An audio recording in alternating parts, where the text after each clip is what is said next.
First of all, thanks Masood and Tim for inviting me along. I hope that what I'm going to say can be helpful. I know that you're all in various different stages of development with the journals, and one in particular that's already far more established than our journal, Studies in Musical Theatre.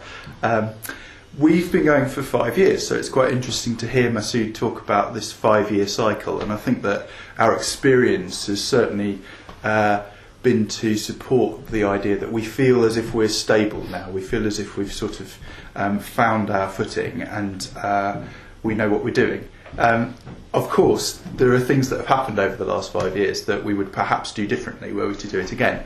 So perhaps I can feed back some of those things to you and help in that way.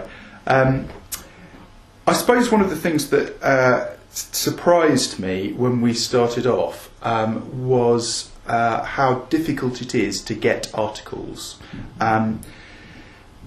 Unlike book publishing, I guess, I'm really not speaking from any experience there, but with book publishing, I guess you work with book proposals, and so you perhaps get a lot of expressions of interest at an early stage. Of course, with journals, you're very often dealing with the full drafts, and getting authors to submit full drafts can be quite tricky. So in other words, there are a lot of people who will say to us, I'm writing an article about this, would you be interested in this? Yes, yes, yes, yes. But those articles very rarely arrive. So one of the interesting things then has been to work out strategies of drawing articles out of a community of scholars.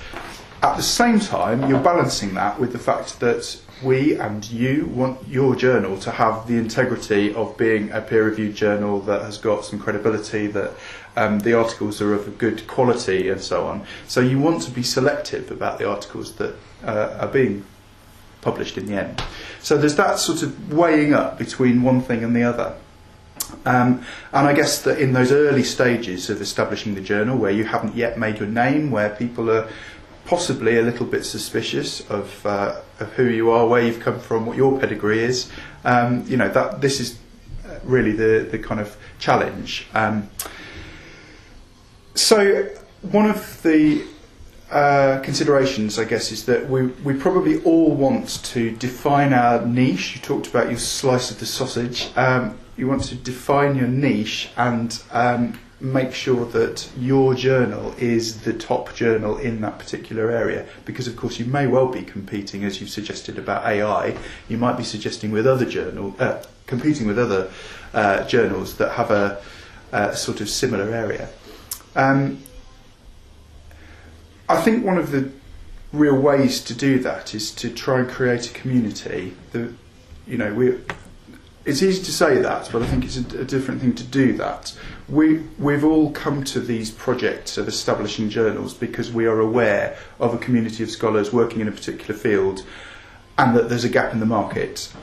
And so we are aware of a community. We're probably in contact with a lot of that community, and we probably see a lot of that community at conferences and so on. But I think what's important for a journal is to have literally its own constituency, a community that cares about that journal and that feeds that journal. So I think that probably the most important role we've had, aside from the actual editing, is to try and encourage that community to form. That's a community that there are some obvious ways of forming that, but that's a community that it seems to me have got 3 responsibilities themselves. They've got to be prepared to submit to the journal, so their contributors, their articles are going to appear in the journal. They've got to be prepared to subscribe to the journal, or get their institutions to subscribe to the journal, and of course they've got to read the journal and embrace it sort of wholeheartedly. And this, I'll just kind of tease that out a little bit, because I'm aware from my own scholarship that very often when I do research, I'm accessing individual articles from disparate journals that may have been written over decades. So I'm not a part of the community of those particular articles and those particular journals. What we're trying to create is something quite different to that, which is a core group of people who are going to continue to support the journal over a period of years, and certainly through ongoing issues. Now, your most obvious members of that community are the editorial board and the advisory board, and I think it's probably advisable to have both. And I know that Masood has supported us in encouraging us to have really quite large editorial and advisory boards. And I think that probably your thinking is our thinking, which is that the wider the community, the more likelihood there is of the buoyancy of the journal. The difference, as far as I see, between the editorial and the advisory boards is to do with the amount we expect those people to work for the journal. So our advisors are really just that. They advise us, and from time to time we approach them and ask for their advice. But to a large extent, they are names that are attached to the journal. They're very often the prominent figures in the field. So, you know, they're the very heavily published people, the senior professors, the people who've got clout, but perhaps haven't got the time to get involved in the nitty-gritties of peer reviewing and so on. Our editorial board, on the other hand, are generally speaking more junior colleagues, although with, you know, of course it's best to get people who have their own pedigree themselves, but they're the ones that we're going to be approaching to do the work, the peer reviews and so on, and they're the ones that we're going to be encouraging to get their institutional subscriptions, to get their graduate students contributing articles to the journal, etc., etc. So that's our core constituency. I think one of the ways of building that constituency as a community is to try and really define what your mission statement is for the journal. What is that slice of the sausage that you're tapping into? What is your niche? And to make those people feel that they are a part of that niche. We were very lucky. In our particular area, there was a real gap in the market, and there were people who were crying out for that gap to be filled. We exist in musical theatre, as you can see, between music and theatre, so there was a real sort of gulf that had to be filled, and that's meant that it was quite easy for us to define our mission statement and for people to feel that they could inhabit that, which was useful. Of course, what you've got to then do is to back up that mission statement with the content of your journal. So, you know, it's no good pretending that you're doing one thing and then showing that you're doing another in your journal. So I think it's clearly important to have the sort of the marketing and development drives that I've been talking about marrying up to your content and editorial agenda, and the decisions that you make in terms of the content of each issue and so on. So it's, in one sense, it's all about squaring this circle, about the fact that there is surprisingly little material out there, and that we want to attract that material but still try and maintain the integrity of a quality peer-reviewed publication. So three of the sort of agendas that we've been using to try and make this happen are to try and develop and maintain a consistent personality for the journal, to really stress good communication with our community so that it's almost like a parochial parish where we talk to people. And also to keep on the edge of change, to recognise that actually we're in a very different place now than we were 5 years ago when we set up. So those three things, consistency, communication and change, I think are important. The consistency then, I think this is about identifying what people can expect from our journal, from your journal. And Masood talked about the templates, so there's a certain amount of consistency anyway. But aside from that, I think in broad terms, it's useful to structure for each of your issues a sort of consistent layout for your content. Just to put that in perspective, we always have a short editorial at the beginning. We always then have 5 or 6, usually, sometimes more, sometimes fewer, articles, and that for us there is always some inclusion from a broad range across the whole spectrum of musical theatre. So we try always to include opera, for example, as well as something that is very contemporary. We then have a section which we've called React, and I'll come on to talking about that in a moment, which is much more to do with the industry and the practical performance world. And then we have a book review section. So that is what I mean by consistency. In other words, offering something to your readers and to your contributors that remains consistent as you go from issue to issue. We have another sort of way of looking at consistency, which is in terms of the volumes. So, in other words, I suspect most of you are on the same sort of arrangement as we are, which is that we have an annual volume with 3 issues within it.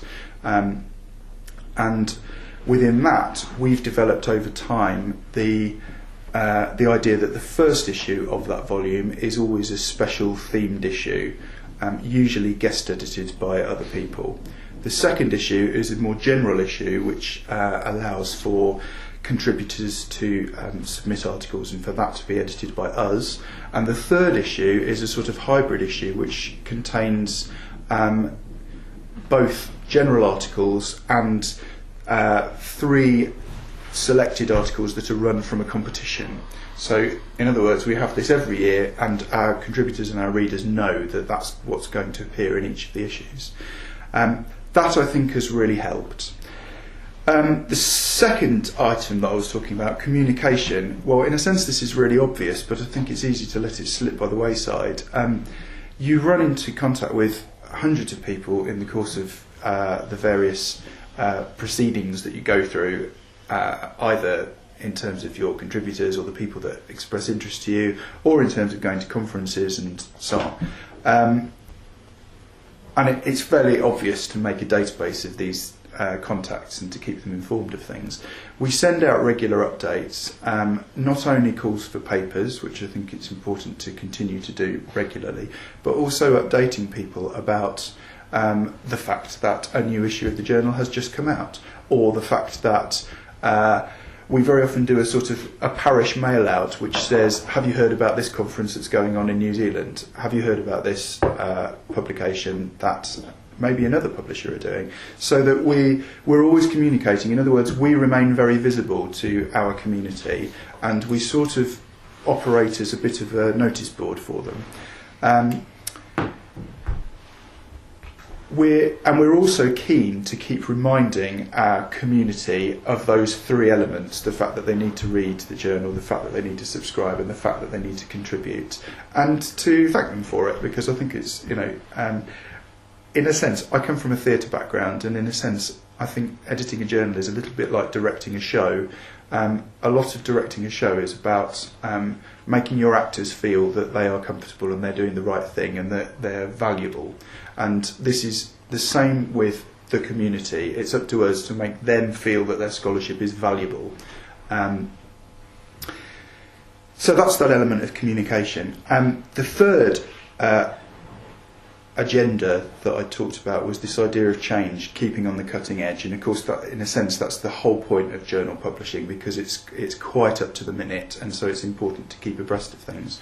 Obviously, some of you will be much more abreast of the technological developments that are going on and the sort of ways in which that can be used. But what we've wanted to do is to try and establish new initiatives, both in terms of how we interact with our community, and I'll come on to some of those in a few minutes, but also in terms of the sort of way in which we can situate the journal within the discourse that community engages within. And so I guess that takes me on to the next point, the strategies with which we've used. Well, the first strategy, and this is probably the most successful thing we've done, is that we very early on we realised we were quite young as scholars when we set up. I set up the journal with my colleague George Burrows, and we sort of realised that if we were going to create a journal, we would need to get lots of contacts together. So we set up a parallel conference series, which started in 2006. The journal started, the first issue came out in 2007. So the conference series was intended as a feeder for the journal in every respect. If you have a conference, the likelihood is you've got 40 or 50 papers which could potentially become journal articles. You've also got 40 or 50 subscribers and readers and so on who are then going to communicate to their areas. If you keep that conference series going, then of course you're going to refresh that every year. So we've been very fortunate in that sense that we have managed to keep it going. And I've just come back from the 6th of these conferences, which was in Kansas City. So for us, it's been successful in terms of setting something up that bounces around the world and that keeps that international profile going. We very definitely set that up as it's called Song, Stage and Screen, and it's very definitely the sort of sister conference to the journal, Studies in Musical Theatre. We always maintain a high profile there. George and I always go and speak to the conference as the editors of the journal. We invite people to submit articles to us. We also Intellect have a presence at the conference, so it's very definitely a good point for establishing who that community is.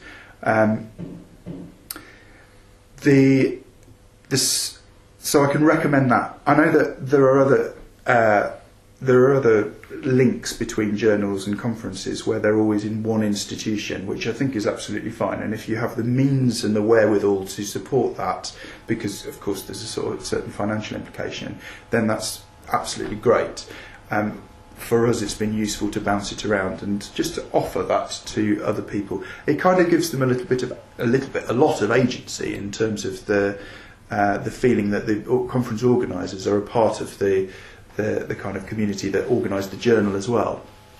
The second thing we've done, and Masood sort of hinted at this, is to link up with organisations. Now, I suppose the ideal way of doing this would probably be what Studies in Theatre and Performance have done, which is to link up with SCUD, that's the Standing Conference of University Drama Departments. So what happens is that every drama department in the country pays their membership to SCUD and gets a subscription to Studies in Theatre and Performance. So that's obviously a really buoyant relationship there with that organisation. The link that we have is with the Association for Theatre in Higher Education, which is an American organisation, massive organisation, and within that there is a working group for music, theatre and dance. And it's with them that we've arranged this sort of competition.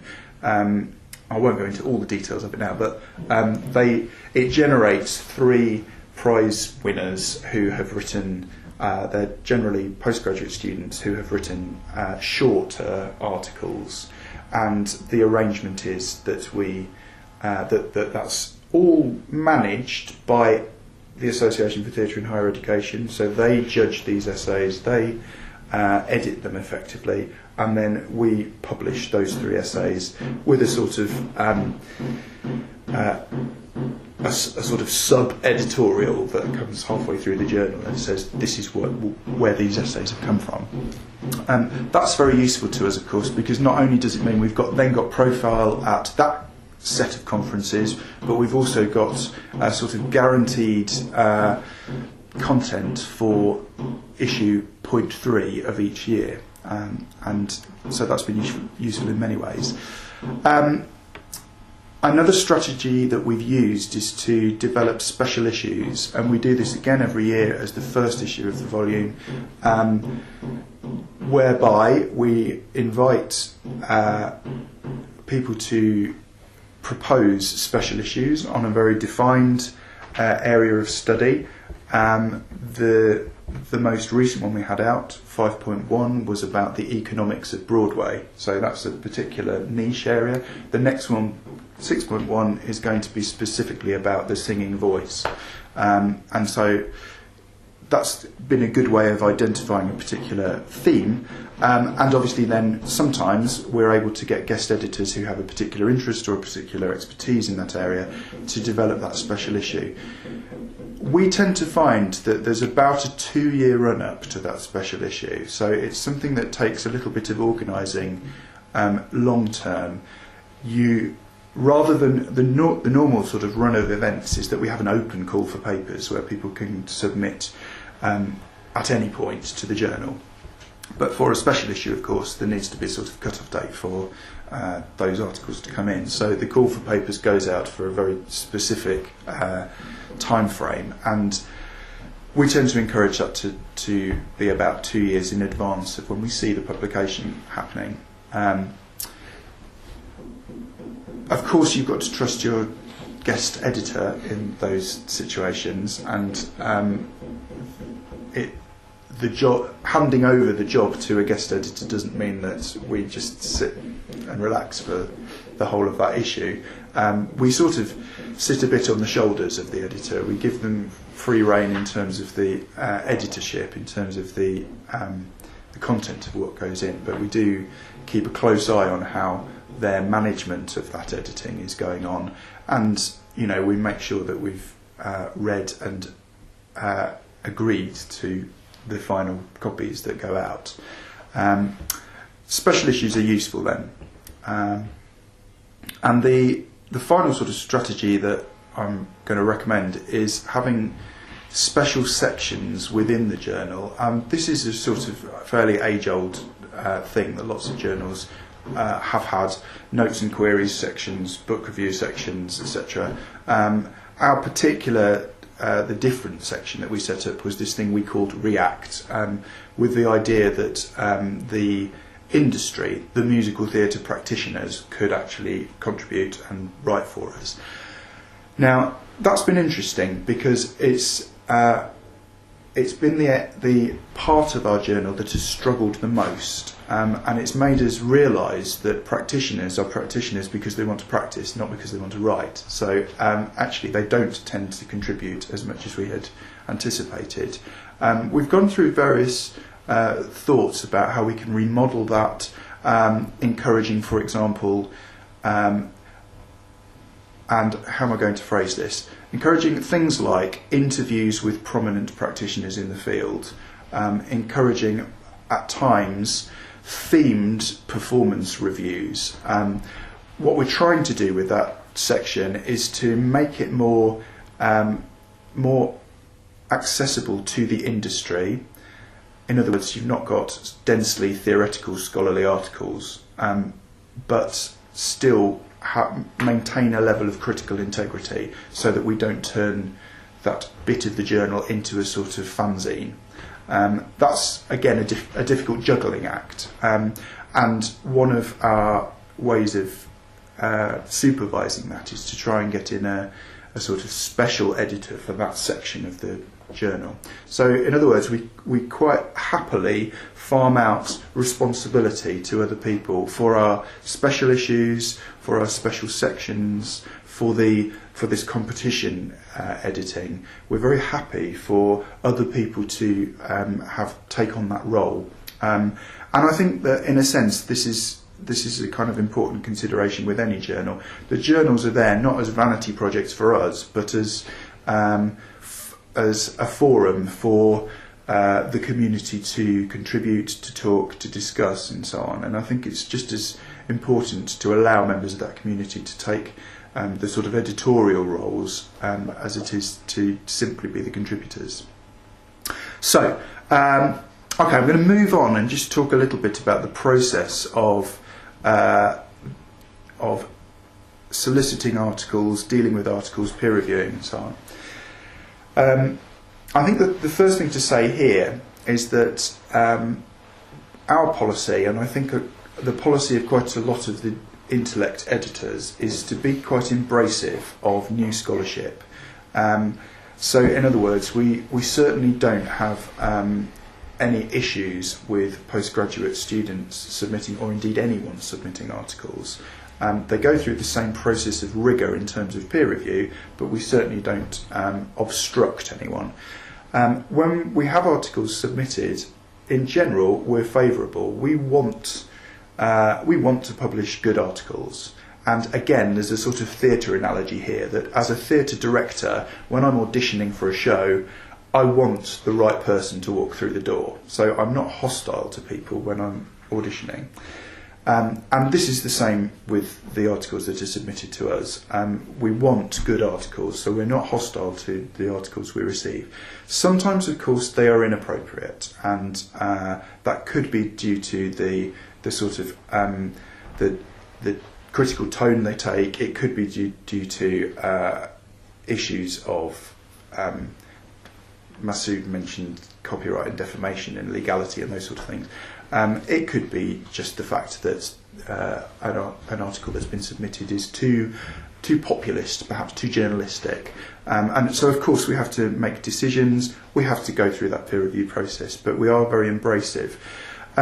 It's also worth acknowledging that there are problems with all articles, and that with submitting to journals, and when you're all scholars, you know that it can be quite a lonely procedure when you're writing in a very niche area that only you seem to be interested in, and no one will give you any feedback on your article. So perhaps submitting your article to a journal might be the first feedback you get, and I think it's important for us to recognise that articles will generally need to be redrafted before they end up being published, and that peer review process is a very good opportunity to get feedback which can be constructive, which can develop. And again, this is a theatre analogy. I see it a little bit like those preview nights where you hear that, you know, a show previews for 3 weeks before it opens, and it undergoes great changes in that time, and then opening night is a far more developed piece.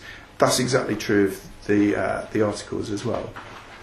And of course, what is important for that is that you've got an editorial board, your peer reviewers, who are clued up to this, who have the same sort of ideas or values as you, and who are prepared to offer constructive feedback, who are reading these articles openly and not in a sort of hostile or critical way. So your relationship with your editorial board is, of course, very important. It's very important to find out what their personality is, and a crucial aspect of that personality is that they have got to be prepared to do the work. And it's no good having an editorial board who are grudgingly reading articles as if they're marking really hopeless student work. You know, they've got to be prepared to read this. I think you want fairly detailed feedback to be given, and I think it adds value to the whole relationship if your peer reviewers are giving detailed feedback. They feel that their job is valuable, and I think it's important that you identify quite early on what you expect of your peer reviewers. We've compiled a sort of handbook for peer reviewers which says, you know, this is what we're looking for, this is the sort of feedback that we might ask of you, this is the time frame we expect you to deliver it in, and we have I think there's 5 sort of tick box grades for an article to be considered. So we sort of give them this a snap decision. Can this article be published immediately? Tick. Does this article need some minor redrafting? Tick. Does this article need to be seriously reconsidered and redrafted thoroughly? Tick. Is this article completely unsuitable, or is this article more suited to a different publication? So we have these sort of 5 different responses that peer reviewers can offer, and we generally find that they reply with answer number 2 or 3. So in other words, very few of them say yes, it can be published immediately. Of course that's not going to be the case, but on the other hand, very few of them reject the articles outright. Most of the responses are to say that you know, I guess it's a minor modifications or major modifications thing, and that's very useful. Having said all of that, of course, as editors, we make the first decision ourselves in terms of, we've got this article, are we going to submit it to peer review? Is it worth going that far, or do we reject it at this point? And there's no point sending really inappropriate or unsuitable articles off to peer review. That will just antagonise your peer reviewers and waste their time. So there are times when we just reject articles before sending them out. It's also, of course, an issue to try and identify which of our editorial board members we should send the articles to. We always send it to 2 peer reviewers. It's always anonymous. We endeavour to make sure that at least one of those peer reviewers has expertise in the discrete area, and sometimes if articles are in such focused areas, it's not possible to have both reviewers have knowledge and expertise about that discrete area. Then we ask them to read it as a sort of intelligent academic to see whether it's an accessible article for people.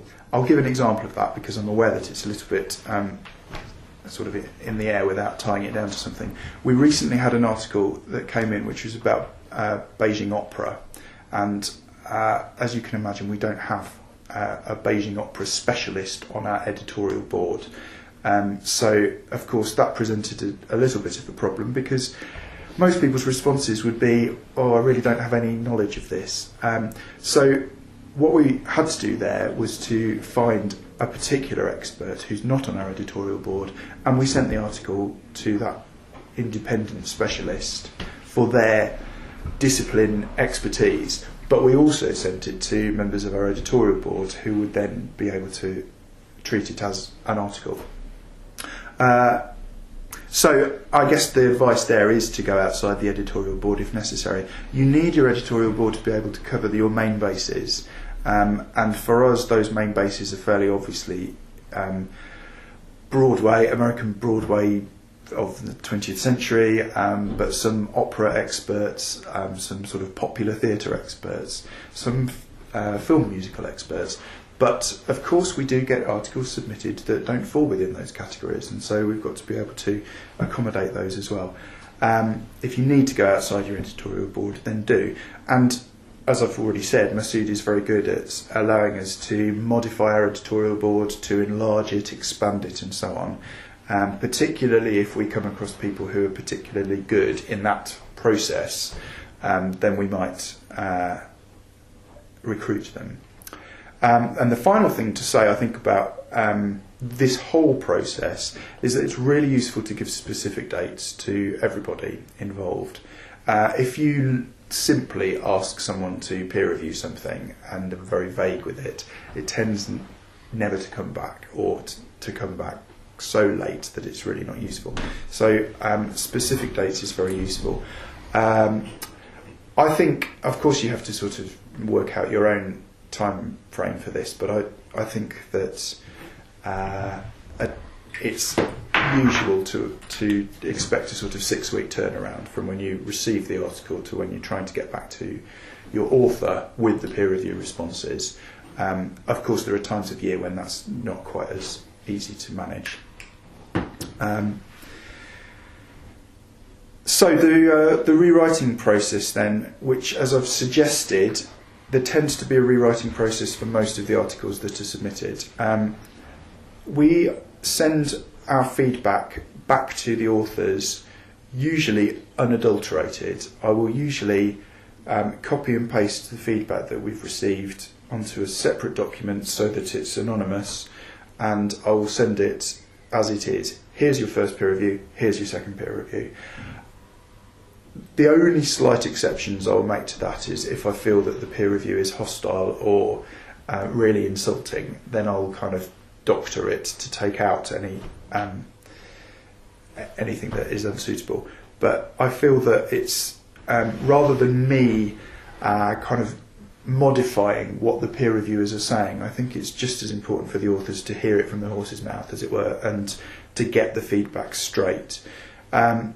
I've already suggested it's a little bit like theatre previews, and I think that's true. You know, your press reviewer is not going to mince his words, and so if this is what your peer reviewers are thinking about your writing, then it's likely that the whole community might think that same thing about your writing. It's in your interest as the author to receive that feedback and be able to respond to it. So again, then we engage in quite, very personal communication with the author. We invite them to rewrite. If it's a sort of minor modification, then we tend to give them a specific date, and we tend to say, if you're able to hit this particular date, then there's a likelihood that your article may be able to be included in this forthcoming issue. So that gives you a month to look at the article and kind of tweak those bits that need responses to. If it's more major rewrite, then we're less obvious about dates, because sometimes authors will decide it's not worth it. Sometimes we feel that we're not really sure that we want to encourage the article too much. But specific dates, of course, help, because you've got to be planning your next issue, and if you've got an article that you don't know when it's going to come back, it's very difficult to regulate how you're going to run your publishing.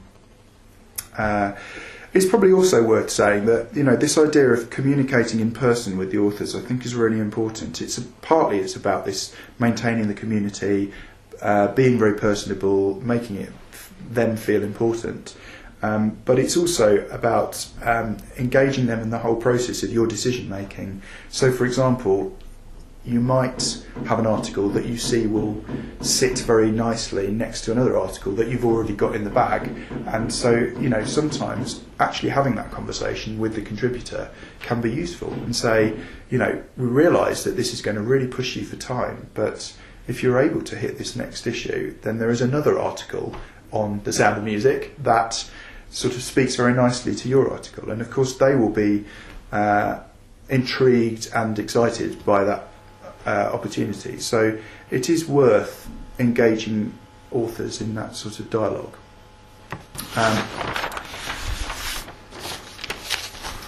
So once you have gone through that and got together your sort of material, which for us is our editorial, our 5 or 6 articles, maybe something for the React section, some book reviews, and we've sent them off, and I guess this process will be explained this afternoon in more detail, won't it? But we then receive, we bring Intellect into the process, and so each of the articles is looked through, carefully edited, comes back with some more queries and so on. That's the first stage, and then the second stage, of course, is the proof copy, which again comes to us for agreement. Of course, I'm teaching you to suck eggs here, because this is a process you'll be very familiar with, and I guess the thing that I just wanted to raise was the extent to which you engage your authors in all of that process. It can be very time consuming if you write to your authors and ask them to respond to all of these queries at each of those waves of the editing process. You can find that authors, and of course in a typical journal issue you're working with 5 or 6 different authors and a number of book review writers. So it can lead to big delays. This is part of the problem. I think that those sort of delays, that sort of process, is something that the book publishing process can weather. But I think with journal editing, which has a much quicker turnaround, I think it's quite important to maintain the sort of the speed and the currency of the material that's being put out. So in general, during that process, we will communicate with authors in a very specific way. In other words, we will receive Intellect's responses to the articles with the queries, and we will probably put all of that material into an email and send it to the authors and say, here are the queries that have come back, could you address these and send it back by return. I think it seems a lot less daunting to authors to receive an email that they need to respond to, rather than a whole article with annotations and so on. Again, with the proof copy, we very rarely send the proofs to the authors to look at. The exception is if they specifically ask to see the proofs, in which case we will honour that. And sometimes, particularly with the the very high-profile, experienced, well-published authors, they will ask to see the proofs, and that's absolutely legitimate. But generally speaking, we will make the decisions about the proof copy. In the past, we've gone through the process of sending out and receiving back, and we've found that it's become very long-winded and protracted, and we've also found that authors quite often want to implement massive changes with articles, which are sometimes sort of for vanity reasons and sometimes relate to aesthetic things that intellect can't change anyway. One issue you'll find is that the footnotes are at the side, in the margins of the text, and some authors have a kind of issue with that, and that's something that is just part of the house style. So of course it's a bit pointless to engage in long dialogue about the footnotes. Can they be moved to endnotes? No, there are sort of issues like that. Sorry, can I just ask? Yeah, of course. You mentioned that because it cropped up for me. Do you have an individual style guide for your journal outside? Because there are certain terms that just repeat themselves in certain genres. Yeah. And have you developed a style guide to bolt onto the one that intellect? Yeah, we always we have what we call a notes for contributors. So whenever we get an expression of interest from someone, we will always send them our notes, and they're our own notes for contributors that complement the main intellect ones. And yes, you're absolutely right. They sort of deal with, for us, things like musical examples. How do you put them in?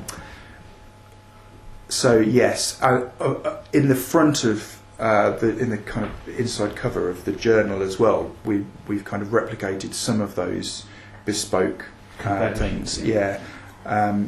So there is the sort of general intellect guide, but then we also have our own. Okay, I'm just working through this list of notes that I've made, some of which I've already talked about, so I won't talk about those. Okay, so perhaps moving on towards the end then. I talked earlier about the fact that we're in our 5th year now, and it's changed every year. We moved through a process where, briefly speaking, the first year there was a lot of excitement. There was a flurry of interest in the journal. We got loads of articles submitted to us, a lot of which were inappropriate, and so quite quickly we had to put a sort of stamp on the identity of the journal and flag up to the people out there what this publication was going to look like. So we now get far fewer inappropriate articles, far fewer sort of fanzine articles, those sort of things. The second year, therefore, that flurry of interest dropped off a little bit, and I think everyone sort of stood back a bit, held back a bit, waiting to see what the response to the first year was going to be like. So, in other words, that sort of suspicion of a new kid on the block came out in the second year. That was our hardest year. That was the year where I published one of my articles appeared in it in that year, and one of my articles appeared in it in the following year. I hasten to add, these were peer-reviewed anonymously, and they went through the whole process. But the point is that we had to make up content, and the way of us making up content was by putting our heads on the block, in a sense.